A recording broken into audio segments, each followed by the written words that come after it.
Alors, une petite vidéo rapide pour terminer le chapitre 1 sur les étapes de la guerre, la Première Guerre mondiale, et le grand 3, l'enfer des combattants dans un conflit brutal et meurtrier. Donc, vous prenez en note ce grand 3 et vous le mettez dans votre cahier.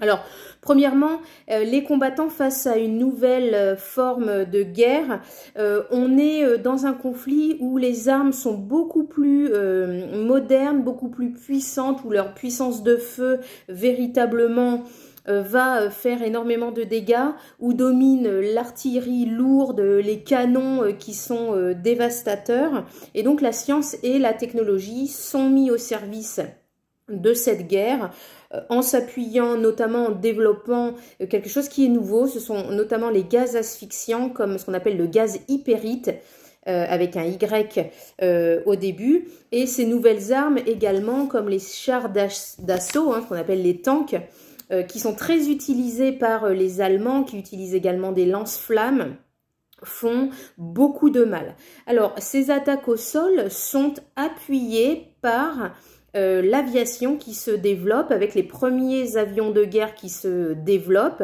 et qui vont lancer tout d'abord des missions, qui vont permettre des missions de reconnaissance et guider ensuite les tirs d'artillerie.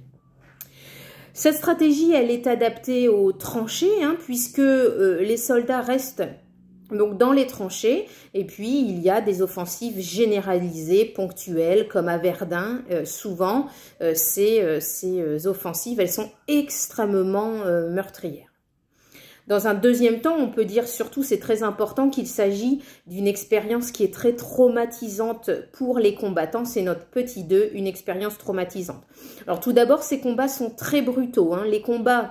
Les combattants subissent des violences qui sont très importantes, ils subissent des blessures qui sont très lourdes, qui défigurent certains soldats, et ils commettent aussi des violences du coup qui sont très graves, et les séquelles psychologiques sont majeures. On a beaucoup de soldats qui seront après-guerre complètement perturbés et atteints de troubles psychologiques majeurs. De plus, les conditions de vie dans les tranchées, elles sont extrêmement difficiles, elles sont épouvantables même.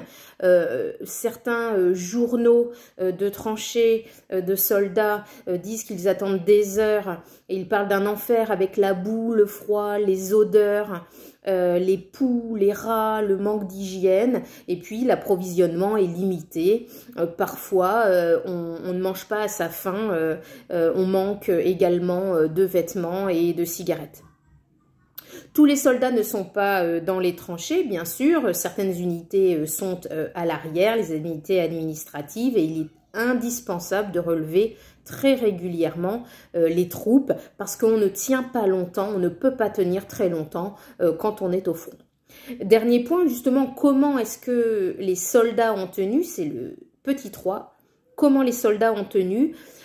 Progressivement, le rejet de la guerre, de cette guerre qui est terrible, qui est violente d'un point de vue physique et psychologique, est rejeté progressivement par les soldats.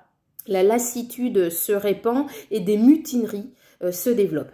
Ces mutineries, c'est tout simplement, quand on se mutine, c'est qu'on refuse d'obéir à un ordre, on refuse par exemple d'attaquer quand le général demande d'attaquer. Alors les autorités vont réprimer très durement ces mutineries. Pourquoi? Parce qu'il ne faut pas que la lassitude et l'opposition à la guerre gagnent. Et donc, pour l'exemple, les autorités françaises par exemple vont condamner à mort 629 soldats, mais n'en exécuteront pour l'exemple que, si l'on peut dire, 75. Alors, les historiens ont parlé d'une part chez certains soldats d'un consentement à cette guerre. Certains étaient de fervents patriotes et ont maintenu cette ferveur militaire pendant presque toute la guerre. Beaucoup agissaient sous la contrainte. Les ordres des officiers, les ordres, la peur de la justice militaire, la peur de l'exécution, et il est très difficile de généraliser dans un sens ou dans l'autre. En fait, les sentiments des soldats étaient propres à chacun et on ne peut pas généraliser. En tout cas, beaucoup ont joué sur l'entraide, sur la camaraderie, tenir le coup par des lettres. Alors les lettres, souvent, elles étaient censurées, mais c'est comme ça qu'on essayait de tenir le coup, en attendant désespérément les lettres des compagnes, des épouses, de la famille, qui parfois arrivaient rarement. Et les soldats vont obtenir donc une semaine de permission tous les 4 mois à partir de 1915. Après, des généraux comme Pétain comprennent bien l'importance de soulager et de faire souffler les soldats. Et donc cette semaine de permission, elle va permettre d'aider certains à tenir le coup. Voilà, dernier point, hein, les journaux des soldats qui rédigent, ils sont très nombreux, des journaux intimes dans lesquels ils partagent le cafard qu'ils ressentent, c'est-à-dire la mélancolie, voire du fait qu'ils broient du noir dans ces conditions qui sont absolument affreuses. Voilà, donc vous prenez ça en note et puis vous avez globalement tout pour ce petit 3.